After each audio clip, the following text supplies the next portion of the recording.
নিয়ন্ত্রিত পদ্ধতি বা একটা অসম প্রতিযোগিতা চলছে বাড়িওয়ালাদের।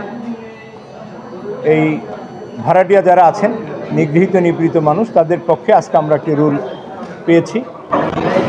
মাননীয় বিচারপতি শিকদার মাহমুদুর রাজি এবং মাননীয় বিচারপতি রাজিউদ্দিন আহমেদের বেঞ্চে আমরা সেখানে যে বিষয়টি উপস্থাপন করেছি সেটি হলো এই বাড়ি ভাড়া নিয়ন্ত্রণ আইন 1991-তে 2-তে বলা আছে যে প্রত্যেক শহরে শহর পরিচালনা যে কর্তৃপক্ষ, সিটি কর্পোরেশন অথবা পৌরসভা, তারা সময়ে সময়ে বাড়ি ভাড়া নির্ধারণ করে দেবেন।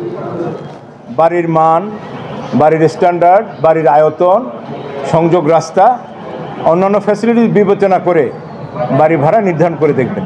এবং এটা শুধু আমরা নতুন করে চেয়েছি বিষয়টা তা নয়, বিশ্বের অনেকগুলো উন্নত শহরে, লন্ডন থেকে শুরু করে দুবাই থেকে শুরু করে অন্যান্য উন্নত শহরে সরকার কর্তৃক বাড়ি ভাড়া প্রতি স্কোয়ার ফিটে নির্ধারণ করা আছে। এটা দোকানের ক্ষেত্রে যেমন আছে, অফিসের ক্ষেত্রে আছে, বাড়ির ক্ষেত্রেও আছে। কিন্তু দুর্ভাগ্যজনকভাবে সত্য যে 1991 সালে এই আইনটি হওয়া সত্ত্বেও বাংলাদেশে এই ধরনের কোনো আইন বিধি করা হয়নি। আমরা এই বিষয়টি আজকে মহামান্য হাইকোর্টের নজরে এনেছি এবং মহামান্য হাইকোর্ট আমাদের এই বিষয়টি 2 দিনে বিশদভাবে শুনেছেন। এবং সেখানে আমরা যেটা চেয়েছি সেটা হলো এই যে বাড়ি ভাড়া অনেকগুলো বিষয় থাকে, সবগুলো ফ্যাক্টর বিবেচনায় এনে বাড়ি ভাড়া নির্ধারণ করা এবং একই সাথে যে অগ্রিমের একটি বিষয় থাকে।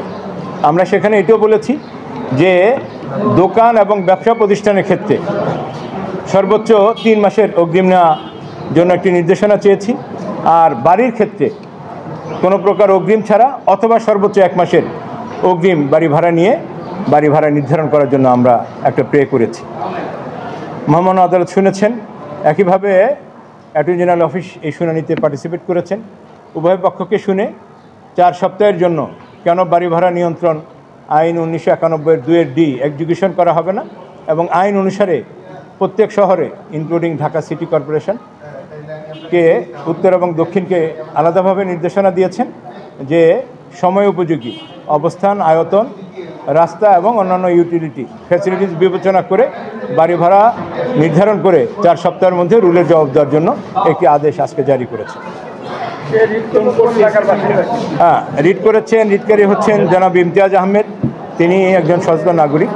তিনি PIL, এটা পাবলিক ইন্টারেস্ট লিটিগেশনের জনস্বার্থে উনি এই রিটটি ফাইল করেছেন। রাজধানী সহ সারা দেশে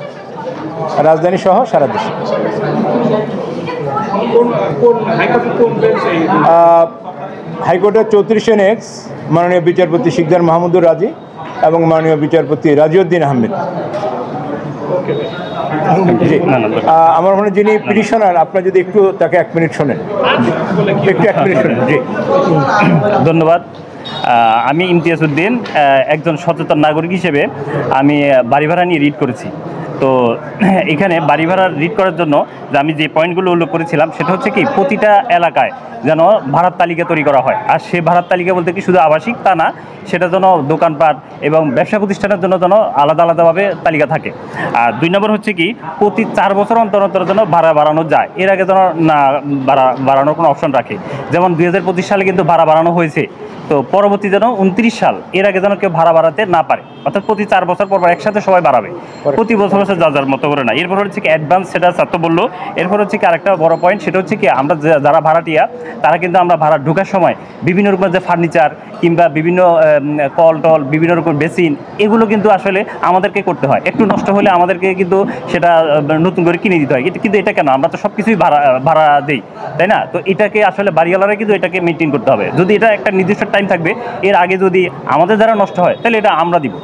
আর এরপর হচ্ছে কি বাড়িওয়ালাদের যেন বড় অঙ্কের জরিমানা করার বিধান থাকে, কারণ বড় অঙ্কের জরিমানার বিধান না থাকলে এরা কখনো কিন্তু আসলে আইন হবে, সব কিছু হবে, রিড হবে, কিন্তু কাজ হবে না।